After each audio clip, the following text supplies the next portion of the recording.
So this is all nicely cut out now, as you can see. And the whole idea is that it's gonna nicely sit on there like so.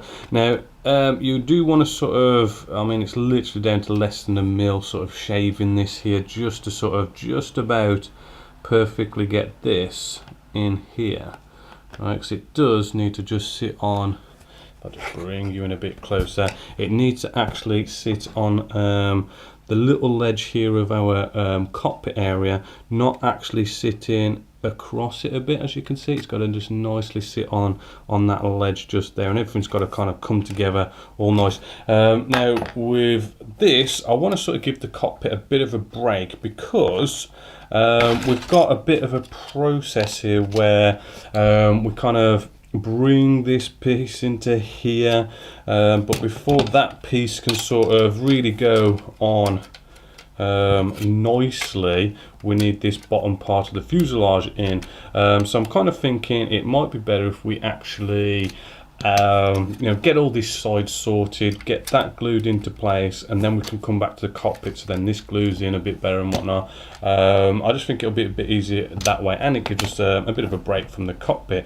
So what we're going to do is we're going to start gluing this section in here, the whole air intake, which is a bit of a tricky thing to do. I mean, I've done the Revell version of the A-18E, and that is a real big pain in this area here. Even the Hasegawa kit here has that as a bit of a problem.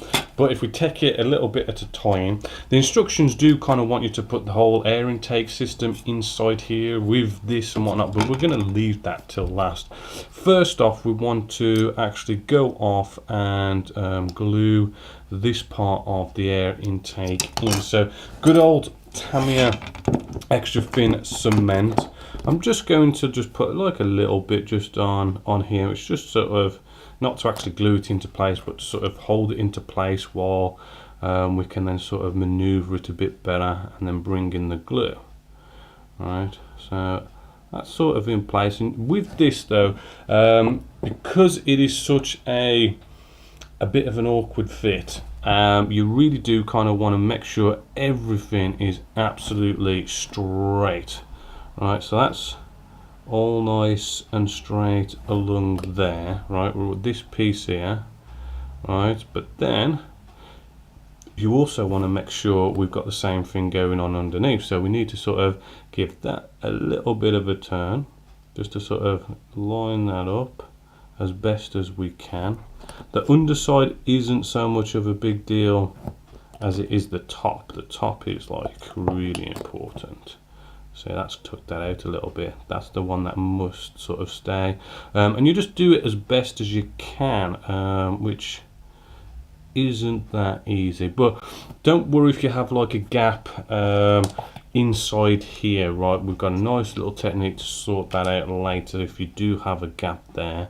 Right, so we want to make sure that is nice and good. And before it properly 100% dries, let's start gluing this in. I say not 100% because it may need to be slightly maneuvered when we actually bring it into this bit, which is, it is a tricky process. The tricky part is one, getting this all nicely lined up just here, but also it's at the back. At the back here, we've got this kind of, it's a bit of a crappy join, to be honest with you, but the better you can get it, the less work you have to do later on in regards to doing all sorts of filling, sanding, scribing. So the better you get it done now, the better. So I'm just going to sort of glue this end in first, right? I'm going to glue this end in and get it into place, let it dry, let it lock in, right? So we don't have to worry about a seesaw motion. Right, now it's not a bad fit in the sense that you're going to have massive gaps. It's just you've got to make sure that you are test fitting and gluing it in right, because you can create a fair few nasty gaps.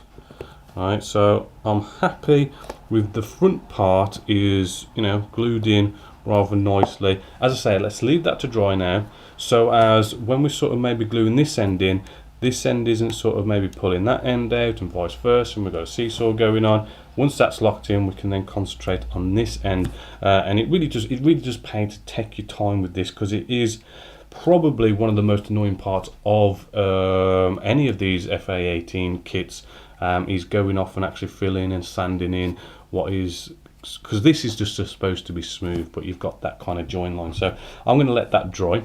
So that's nicely in place at the front just there. What we want to do now is get out a peg, and we've got this sort of bit sort of sticking out here, as you can see. If we just get a peg just to flatten it all nice and flat, so you want it, you know, going over this piece and that piece, and it should bring it nice and flat. But we don't want to be gluing around that area, because if we glue around that area, the tame extra thin cement's going to get under that peg, and then it'll have that capillary action to spread around, and it'll go all over the surface detail, right? So we're going to start at this end, right, and we're just going to nicely run this along, and we're going to stop about here so it doesn't flow down and onto that peg, right?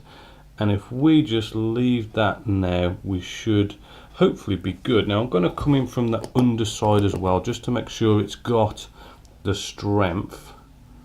Right, so I'm just running a bit underneath there just to give it that strength, and we may as well sort of, whenever possible, if you can come from the underside and get a bit of glue in there, it's always sort of going to give it that extra strength, and you've got to worry about it doing any sort of real damage. So that is, you know, it's not looking too bad, but we're still going to have to be tackling that. But the neater the job you do now, the less work you've got to do later on. So let's move to our actual air intakes. Now with our air intakes, what we've got, first of all, we've got ejector pin marks inside here, as well as when we bring these two halves together, we're going to have join lines on the inside. But really, you look inside these air intakes on the real aircraft, and they're just smooth as a baby's bottom inside there. So we want to, you know, we want to sort of take care of these, because they are sort of big air intakes, and if you do look in there, you'll see these big lines going down there. It just gives it that real nice extra professional touch. So first off, let's get out some green putty.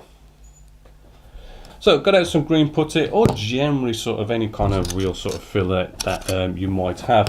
A nice little spatula, one for just pasting stuff down. Now with these green putties, they do dry out for you know, quite easily, and if they've been in your drawers for like a couple of months, that can dry out quite easily. Cellulose thinners, really good product for just thinning this stuff down, which I generally just kind of dip my spatula into the cellulose thinners, which just puts a little bit of cellulose on there, and then if we sort of just get this, it just really thins it down rather ejector. As you can see there, it can go really sort of liquidy, which is kind of cool. Then what we're going to do is, we've got all these ejector pin marks in here. If we can just scrape some of that in there, right, and hopefully, as you can see, we've just nicely sort of filled them in pretty quick, pretty easily. You then want to leave this to dry. It does dry rather quickly. Right, maybe like, I mean, really, okay, you should probably come back after like 24 hours to make sure all the shrinkage is sorted and stuff, but you could start sanding at this after like maybe an hour. It depends how patient or impatient you are, or whatever. I'm going to probably come back to it after an hour, because it is kind of just shallow. It's not like a big gap or anything like that. And then cleaning off your spatula, nice and simple. Get your cellulose thinners, dip that in there, kitchen paper towel, and it cleans up your spatula all nicely, so you haven't got filler all over that. So let's leave that to dry. Just want to quickly show you this. I've removed the peg just off here, and you probably can just see how we've got this little step just there, just kind of appearing. To get rid of this, I've put some glue down. What you want to do, get in some masking tape. We're just going to now bring this over, and we're just going to kind of just press this in at the right perfect pressure that then gets that step gone. Maybe a little bit less pressure. Feel it. And there we go, that's got rid of that step nicely. The glue's then just going to sort of lock that nicely into place, and we've got rid of that step which we would have had to have sanded, and it would have been a bit of a pain. So that's nice. Just make sure this side is dry before you do that, because you can take that out of place. But there you go.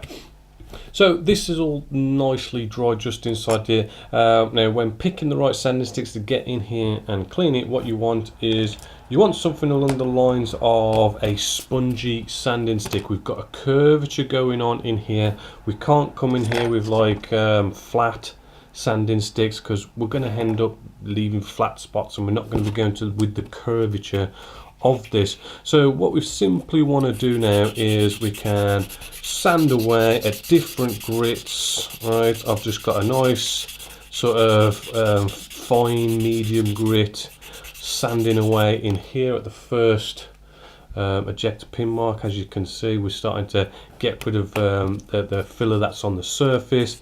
Coming in with a sort of a more finer sanding stick, right, just sort of smooth this off. And the cool thing about this first sanding stick is on the opposite side you've got a bit of a buff that you can sort of finish it off and get the plastic looking like the rest of the plastic, all nice and smooth. And as you can see, you know, that there you've got a little ring which is just showing where it's sort of filled in and sanded down, and that should be all nice and smooth like the rest. So with the ejector pin marks now all gone, as you can see, nicely sort of filled in and sanded away, we want to bring this together, but we want to bring it together and not have these seam lines just running right down there, because we're going to be able to see all this stuff. So first off, the way we're going to glue this is a little bit different to the way we normally do.